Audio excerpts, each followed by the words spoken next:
no way diminishes the right of individuals to participate in or contribute to society. Disability is a part of many people's lives. To determine someone's educational rights based on an unpredictable diagnosis is unethical. Thankfully, the Individuals with Disabilities Education Act, also known as IDEA, protects that from happening. Imagine for a moment that you have severe ADHD. IDEA ensures that you have access to public education that complies with your needs. All children, no matter the circumstance, deserve resources to provide them with an adequate education. Being family friends with multiple disabled individuals has given me a close look at the situation. I also feel that after doing extensive research on IDEA, I understand the importance well enough to convey it to others. To help you realize the importance of this policy, in the 2022-2023 school year, approximately 7.5 million U.S. students benefited from the tools provided by the Act. As previously stated, this policy is essential for many individuals across the country. This afternoon, I will explain exactly what the Individuals with Disabilities Education Act is, what it provides, and the importance of our continued support. By supporting the Individuals with Disabilities Education Act, you help to ensure that the education rights of disabled children are federally protected. Today I will begin with explaining the origin of the policy. The idea is deeply rooted in the civil rights movement, specifically the fight for equal education.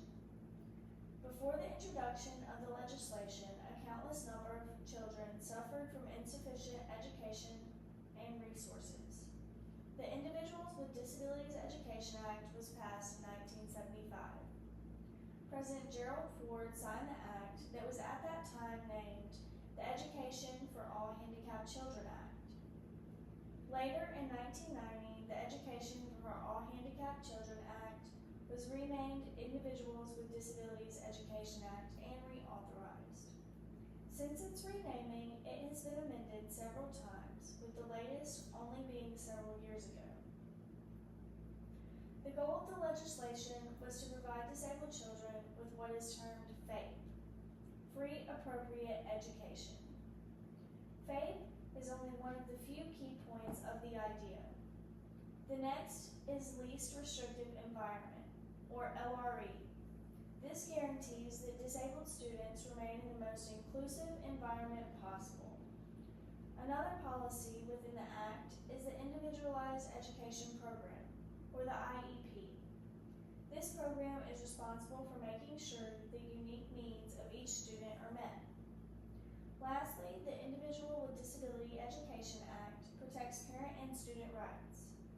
The idea sees to it that parents are allowed to be involved at every step of their child's education process. The amount of children with disabilities is on the rise. According to the U.S. Census Bureau, as of 2019, over 3 million children had disabilities. This represents 4.3% of all children. Without programs like IDEA, the majority of these children could go without the proper education they deserve. The programs IDEA provides are essential for these children and the parents who receive them. IDEA programs like it should receive more funding. Current funding levels sit below 13%. This extreme underfunding results in state and local schools being unable to provide adequate support for students in IEPs.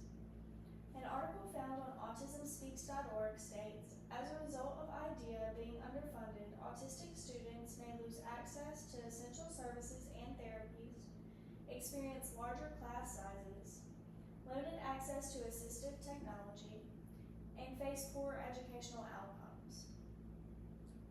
In conclusion, without IDEA, public schools would not have the necessary resources for their disabled students.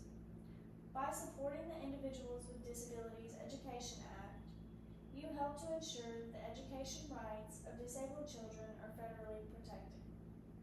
After hearing all this information, I hope it has been made clear why IDEA is such an important act and needs to be supported by all.